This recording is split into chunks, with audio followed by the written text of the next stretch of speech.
जय श्री कृष्णा। जो व्यक्ति जहाँ कहीं भी जिस भी अवस्था में एकादशी की व्रत कथा को सुनता है वह सभी पापों से मुक्त हो जाता है। और भविष्य पुराण के अनुसार इस पृथ्वी पर कोई भी ऐसी तिथि, दिन या समय नहीं है जैसा कि एकादशी का है, जो कि भगवान विष्णु को अत्यंत प्रिय है। राधे राधे। जय श्री कृष्णा। आप सभी को अपरा एकादशी की बहुत बहुत शुभकामनाएं। इस बार ज्येष्ठ मास के कृष्ण पक्ष की अपरा एकादशी 23 मई दिन शुक्रवार को पड़ रही है। द्वादशी तिथि 24 मई दिन शनिवार को शाम 7:20 पर समाप्त हो जाएगी और हरिवासर का समय समाप्त होगा 24 मई दिन शनिवार को सुबह 3 बजे तक। अपरा एकादशी के व्रत का पारण करने का यानी कि व्रत खोलने का शुभ मुहूर्त इस बार रहेगा 24 मई दिन शनिवार को सुबह 5:46 से लेकर 8:59 के बीच में। तो अपना व्रत हमेशा शुभ मुहूर्त में ही अवश्य खोलें। अपरा एकादशी, जिसे अचला एकादशी भी कहा जाता है, वर्ष की सबसे पुण्यदायी तिथि मानी जाती है। शास्त्रों में कहा जाता है कि अपरा एकादशी का व्रत करने से राजसु यज्ञ, अश्वमेघ यज्ञ, तीर्थ स्नान, गौदान, स्वर्णदान, अन्नदान आदि महान पुण्यों के बराबर फल मिल जाता है। यह व्रत उन पापों का भी नाश कर देता है जिन्हें युगों की साधना से भी मिटा पाना मुश्किल हो। जो व्यक्ति इस दिन उपवास रखकर भगवान विष्णु की आराधना करता है वह इस जीवन में यश, तेज, कीर्ति, धन और संतोष प्राप्त करता है और अंत में विष्णु लोक को जाता है। इस एकादशी का एक महत्व ये भी है कि इस एकादशी का पुण्य केवल स्वयं तक सीमित नहीं रहता।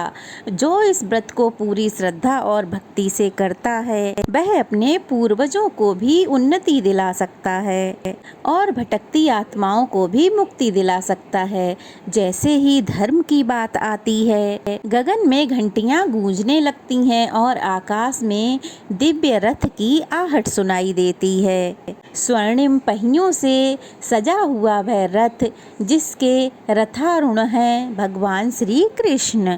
उनके मुख पर करुणा, होठों पे मुस्कान और हाथों में धर्म का दीप लिए हुए वे पांडवों के समक्ष प्रकट होते हैं। तब महाराज युधिष्ठिर हाथ जोड़कर भगवान श्री कृष्ण से पूछते हैं, हे माधव, हे श्री कृष्ण, कृपा करके आप मुझे बताइए कि ज्येष्ठ मास के कृष्ण पक्ष की एकादशी का क्या नाम है और उसका क्या फल है। तब भगवान श्री कृष्ण कहते हैं, हे राजन, इस एकादशी का नाम है अपरा। इसे अचला एकादशी भी कहते हैं। यह व्रत सभी पापों का नाश कर मोक्ष का द्वार खोलता है। अब सुनो इसकी पावन कथा। तो चलिए एकादशी की कथा शुरू करते हैं। पुराणों के अनुसार ज्येष्ठ कृष्ण पक्ष की एकादशी अपरा एकादशी कहलाती है, क्योंकि यह अपार धन देने वाली है। जो मनुष्य इस व्रत को करते हैं वे संसार में प्रसिद्ध हो जाते हैं। इस दिन भगवान त्रिविक्रम की पूजा की जाती है। अपरा एकादशी के व्रत के प्रभाव से ब्रह्म हत्या, भूत योनि, दूसरे की निंदा आदि जैसे सभी पापों से मुक्ति मिलती है।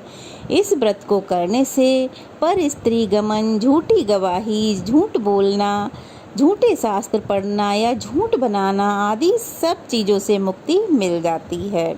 सब पाप नष्ट हो जाते हैं। जो क्षत्रिय युद्ध से भाग जाए वे नरकगामी होते हैं, परंतु अपरा एकादशी का व्रत करने से वे स्वर्ग को प्राप्त होते हैं। जो शिष्य गुरु से शिक्षा ग्रहण करते हैं फिर उनकी निंदा करते हैं वे अवश्य ही नरक में जाते हैं, मगर इस एकादशी का व्रत करने से वे इस पाप से मुक्ति पा लेते हैं। जो फल तीनों पुष्कर में कार्तिक पूर्णिमा को स्नान करने से या गंगा घाट पर पितरों का पिंड दान करने से प्राप्त होता है, वही अपरा एकादशी का व्रत करने से प्राप्त हो जाता है। मकर के सूर्य में प्रयागराज के स्नान से, शिवरात्रि का व्रत करने से, सिंह राशि के बृहस्पति में गोमती नदी में स्नान से, कुंभ में केदारनाथ के दर्शन या बद्रीनाथ के दर्शन, सूर्य ग्रहण में कुरुक्षेत्र के स्नान से, स्वर्ण दान करने से अथवा अर्ध प्रसूता गौदान से जो फल मिलता है वह सारे फल इस अपरा एकादशी के व्रत करने पर ही मिल जाता है।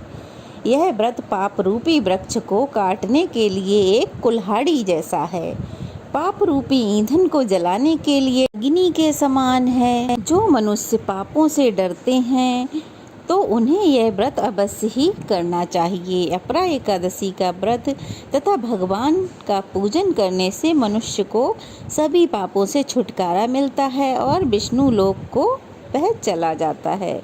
इसकी एक कथा है जो मैं आपको सुनाता हूँ, बड़े ध्यान से सुनो। प्राचीन काल में महीध्वज नामक एक धर्मात्मा राजा था। उसका छोटा भाई था वज्रध्वज। वह तो बड़ा ही क्रूर, अधर्मी और अन्यायी था। वह अपने बड़े भाई से द्वेष रखता था। उस पापी ने एक दिन रात्रि में अपने बड़े भाई की हत्या कर दी। उसकी देह को एक जंगली पीपल के नीचे गाड़ दिया। इस अकाल मृत्यु से वह राजा प्रेत आत्मा के रूप में उसी पीपल पर रहने लगा और अनेक उत्पात करने लगा। एक दिन अचानक धौम्य नामक ऋषि उधर से गुजर रहे थे। उन्होंने प्रेत को देखा और तपोबल से उसके अतीत के बारे में जान लिया। अपने तपोबल से प्रेत उत्पात का कारण समझा। ऋषि ने प्रसन्न होकर उस प्रेत को पीपल के पेड़ से उतारा तथा परलोक विद्या का उपदेश दिया।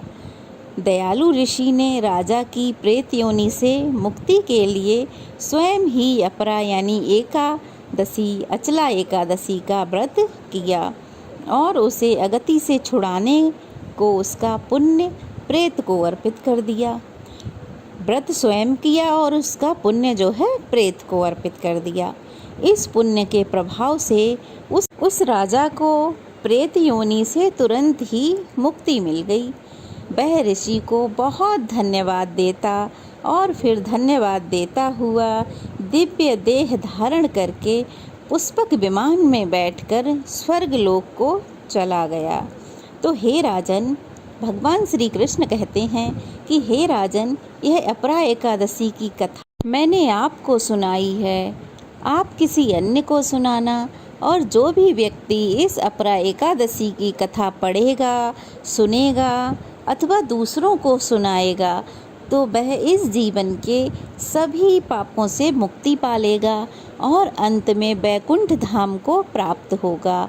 तो यह थी अपरा एकादशी की व्रत कथा। कैसी लगी कमेंट बॉक्स में ज़रूर बताइएगा। आप व्रत रखें अथवा ना रखें, परंतु ये कथाएं बहुत पावन पवित्र होती हैं। इन्हें सुनने मात्र से ही हमारे पापों का नाश हो जाता है। पहले तो आपको व्रत ज़रूर रखना चाहिए। अगर नहीं रख सकते तो ये कथाएं अवश्य पढ़ें और पूजा पाठ ज़रूर करें। कथा कैसी लगी कमेंट बॉक्स में बताइएगा। अच्छी लगी हो तो एक कमेंट कीजिएगा। कोई सुझाव हो तो वो भी अवश्य ही दीजिएगा।